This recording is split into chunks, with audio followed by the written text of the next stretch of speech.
Reproduction in plants. To produce its kind is a characteristic of all living organisms.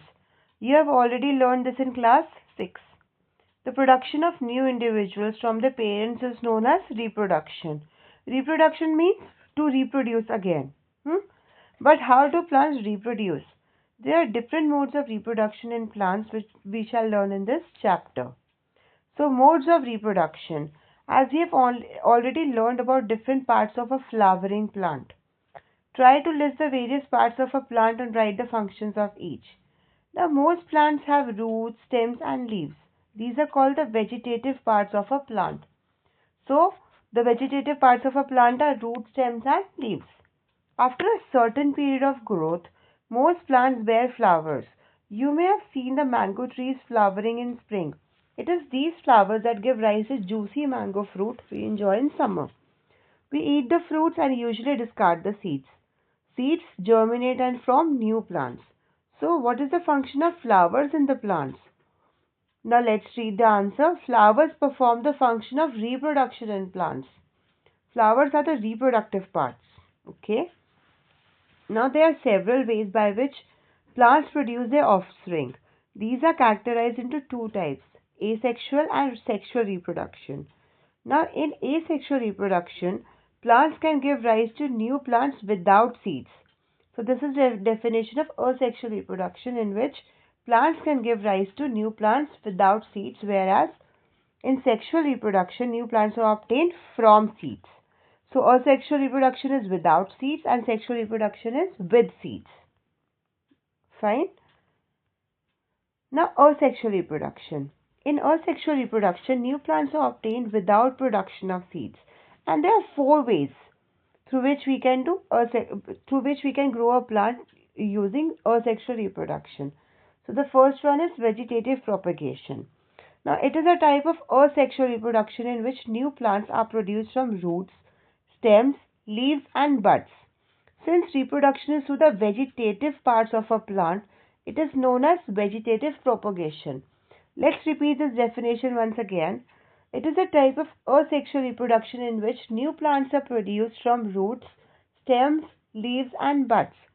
Since reproduction is through the vegetative parts of a plant, it is called vegetative propagation.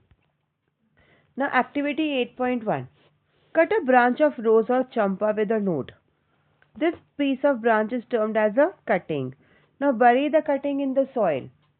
A node is a part of the stem or branch at which a leaf arises. Now you have to learn this as well. A node is a part of the stem or a branch at which a leaf arises.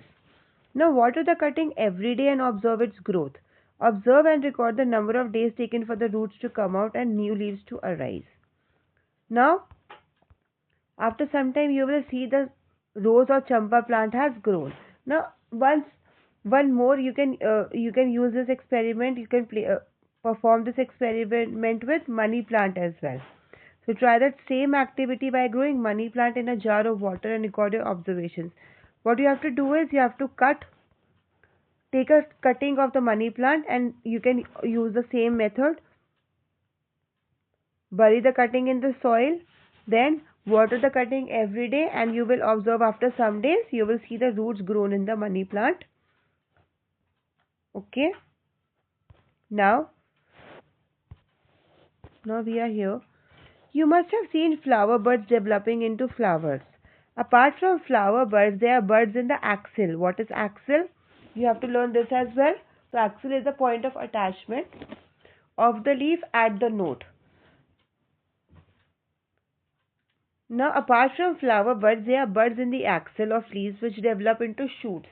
These buds are called vegetative buds.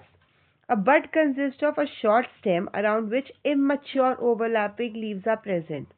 So, this is the definition of bud. A bud consists of short stem around which immature overlapping leaves are present. Vegetative buds can also give rise to new plants. Now, activity 8.2. Take a fresh potato. Observe the scars on it with the help of a magnifying glass. You may find buds in them. These scars are also called the eyes. Cut the potato into small portions, each with an eye, and bury them in the soil. Water the pieces regularly for a few days and observe their progress. What will you find? So you will find that after some time, here you can see the picture. See, every eye has been sprouted and then this will grow into a new plant. Okay. Likewise, you can also grow ginger or turmeric. Bryophyllum sprout leaf plant has buds in the margins of leaves. If a leaf of this plant falls on a moist soil, each bud can give rise to a new plant. Roots of some plants can also give rise to new plants. Sweet potato and dahlia are examples of such plants. Now, plants such as cacti produce new plants when their parts get detached from the main plant body. Each detached part can grow into a new plant. Now, plants produce a vegetative propagation take less time to grow. Now, see, here we are studying about the advantages of vegetative propagation. So, the advantages are plants produce a vegetative propagation take less time to grow and bear flowers and fruits earlier than those produced from seeds. Then, number two, the new plants are exact copies of the parent plant as they are produced from a single parent. So these 2 points are the advantages of vegetative propagation and you have to learn this. Okay. Now budding. Next, next mode is budding. Now you have already learned about the tiny organisms like yeast can be seen only under a microscope. These grow and multiply every few hours if sufficient nutrients are made available to them. Remember that yeast is a single-celled organism. Now let us see how they reproduce. Activity 8.3. Take a piece of yeast cake or yeast powder from a bakery or a chemist's shop. Take a pinch of yeast and place it in a container with some water. Add a spoonful of sugar and shake to dissolve it. Keep it in the warm part of a room. After an hour, put a drop of this liquid on a glass slide and observe under a microscope. What do you observe? You may see the formation of new yeast cells. The small bulb-like projection coming out from the yeast cell is called a bud. See here you can see this is a bud. A small bulb-like projection coming out from the yeast cell is called a bud. The bud gradually grows and gets detached from the parent cell and forms a new yeast cell. The new yeast cell grows, matures and produces more yeast cells. Sometimes another bud arises from the bud forming a chain of buds. If this process continues, a large number of yeast cells are produced in a short time. Okay. The next process is fragmentation. You might have seen slimy green patches in ponds or in other stagnant water bodies. These are the algae. When water and nutrients are available, algae grow and multiply rapidly by fragmentation. An alga breaks up into two or more fragments. These fragments or pieces grow into new individuals. This process continues and they cover a large area in a short period of time. And in the same way, Spirogyra and alga is grown. Okay. So algae and Spirogyra are both grown by the process of fragmentation. The next process is spore formation. Now we have already learned in chapter 1 that fungi on a bread piece can grow from spores which are present in the air. When they land on the bread slice in warm conditions, they germinate. Okay. Now here also we will do the same activity. Observe the spores in the cottony like mesh on the bread. When spores are released, they keep floating in the air. As they are very light, they can cover long distances. Spores are asexual reproductive bodies. Each spore is covered by a hard protective coat to withstand unfavorable conditions such as high temperature and low humidity. So, they can survive for a long time. Under favorable conditions, a spore germinates and develops into a new individual. Plants such as moss and ferns also reproduce by means of spores. Okay.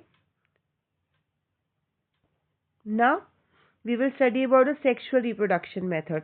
Now, we have already learned about the asexual reproduction methods, now the sexual reproduction. Now, we already know the structure of a flower. You know that the flowers are the reproductive parts of a plant.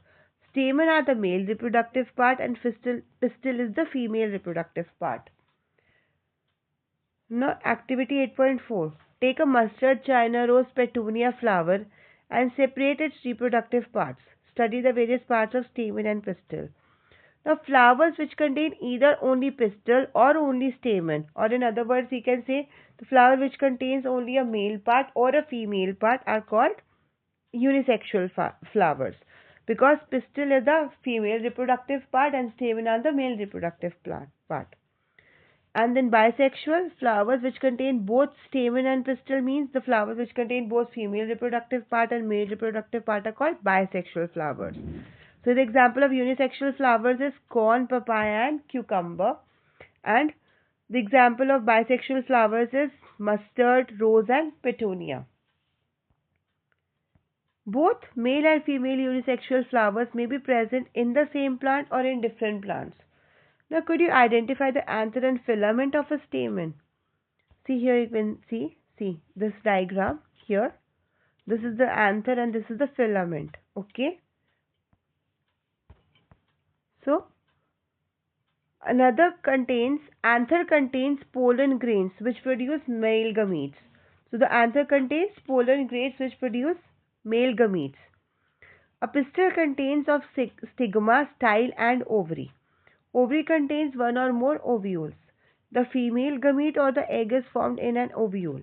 In sexual reproduction, a male and a female gamete fuse to form a zygote. Could you identify the anther and the filament of a stamen? Let's see here in this diagram. See here, you can see the anther. This is the anther and this is the filament, a stalk-like part of stamen. Okay, and see here you can see pistil. This the upper part is the stigma, then this tube is style, then this you can see here ovary, the white part, and inside the ovary you can see the ovules. Okay, now let's come back to a paragraph here. Could you identify the anther and filament of a stamen? We have already studied the diagram. Now, anther contains pollen grains which produces male gametes. A pistil consists of stigma, style and ovary. Ovary contains one or more ovules. The female gamete or the egg is formed in an ovule.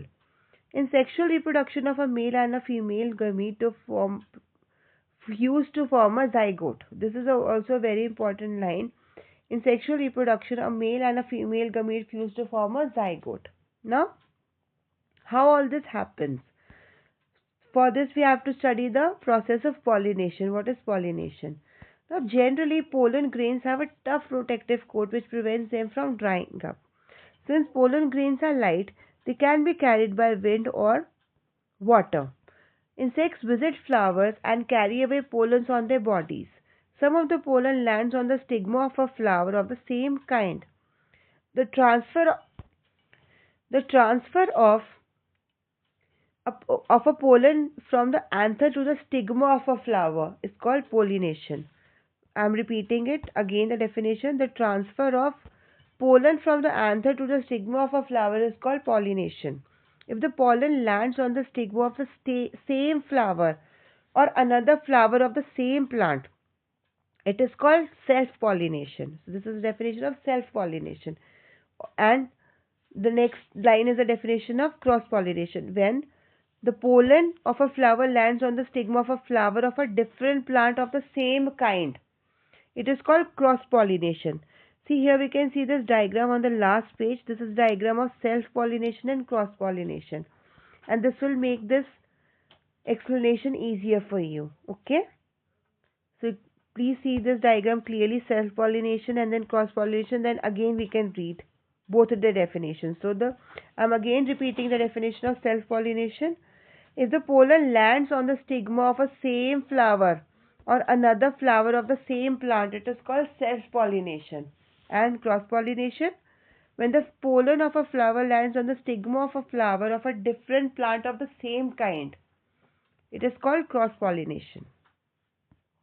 Now, fertilization. Now, once the pollination is done, now it is time for the fertilization to happen. The cell which results after fusion of the gametes is called a zygote. Okay. So, the cell which results after fusion of the gametes is called a zygote. The process of fusion of male and female gametes to form a zygote is called fertilization. The zygote develops into an embryo. Fruit and seed formation. After fertilization, the ovary grows into a fruit and other parts of the flower fall off. The fruit is a ripened ovary. This is a very important line. The fruit is the ripened ovary. The seeds develop from the ovules. The seed contains an embryo enclosed in a protective seed coat. Some fruits are fleshy and juicy like mango, orange, apples. Some fruits have a hard covering like almonds and walnuts. This figure 8.12, section of an apple and the hard covering almond. Okay. Now seed dispersal. In nature, same kind of plants grow at different places. This happens because seeds are dispersed to different places. Sometimes after a walk through a forest or a field or a park, you may have found seeds or fruits sticking to your clothes. Did you try to observe how these seeds were clinging to your clothes? What do you think will happen if all the seeds of a plant were to fall at the same place and grow there? Now, what will happen? So, the answer is there would be severe competition for sunlight, water, minerals, and space. As a result, the seeds will not grow into healthy plants. Plants benefit by seed dispersal. Now, this is next, all these lines here till here is the answer to the question what are the advantages of seed dispersal. So, plants benefit by seed dispersal. It prevents competition between the plant and its own seedlings for sunlight, water, and minerals. Then, number two, it also enables a plant to invade new habitats for wider distribution. Seeds and fruits of plant are carried away by wind, water, and animals. So there are three modes of dispersal: wind, water, and animals. Winged seeds such as those of drumstick and maple. See, you can see this 8.13. Drumstick and maple are light. Seeds and light. And then seeds of grasses or hairy seeds of ack, madar, and hairy fruit of sunflower. Here you can see madar and 8.14. The hairy fruit of sunflower and hairy seeds of madar, ack. So, hairy seeds of ack and hairy fruit of sunflower get blown off with the wind to far away places. Some seeds are dispersed by water. These fruits or seeds usually develop floating ability in the form of spongy or fibrous outer coat as coconut. So some seeds are dispersed by animals, especially spiny seeds with hooks, which get attached to the bodies of animals and are carried to distant places. Examples are xanthium and urena. So I am repeating again. With the help of wind, you will find the dispersal of drumstick and maple, right? And also the seeds of grasses or hairy seeds of ack. And the hairy fruit of sunflower, it gets blown away by wind. So these all the examples are examples of dispersal by wind. Then dispersal by water are the seeds of coconut. Spongy or fibrous or outer coat as coconut. Then dispersal by animals is xanthium and urena. Here you can see xanthium and urena. Now there are some seeds are dispersed when the fruit bursts with sudden jerks. So the seeds are scattered from far away from the parent plant. This happens in the case of castor and balsam. Okay. So here we come to the end of this chapter. Now for a more clarification, let's read this what you have learned, the blue box. So number 1. All organisms multiply or reproduce their own kind. In plants, there are two modes of reproduction, asexual and sexual. There are several methods of asexual reproduction such as fragmentation, vegetative propagation, budding, and spore formation. Sexual reproduction involves the fusion of male and female gametes. In vegetative propagation, new plants are produced from different vegetative parts such as leaves, stems, and roots. Flower is the reproductive part of a plant. A flower may be unisexual with either the male or the female reproductive part. A bisexual flower has both the male and the female reproductive parts. The male gametes are found inside the pollen grains and female gametes are found in the ovule. I am repeating this point. The male gametes are found inside the pollen grains and the female gametes are found in the ovule. Pollination. Now the definition of pollination. Pollination is the process of transfer of pollen grains from the anther of one flower to the stigma of the same or another flower is called pollination. Now pollination is of two types: self-pollination and cross-pollination. In self-pollination, pollen grains are transferred from the anther to the stigma of a same flower, and in cross-pollination, pollen grains are transferred from the anther of one flower to the stigma of another flower of the same kind. Then, pollination takes place in plants with the help of wind, water, and insects. The fusion of male and female gametes is called fertilization. Again, this is the definition of fertilization. I am repeating. The fusion of male and female gametes is called fertilization. And what happens after fertilization? Fertilized egg is called zygote. Zygote develops into an embryo. Fruit is a mature ovary, whereas ovule develops into a seed which contains a developing embryo. Seed dispersal is aided by wind, water, and animals. And the advantages of seed dispersal helps the plant in preventing overcrowding, avoid competition for sunlight, water, and minerals, and invade new habitats for wider distribution. Now here we come to the end of this chapter. I will upload the exercise in the next video. Thank you.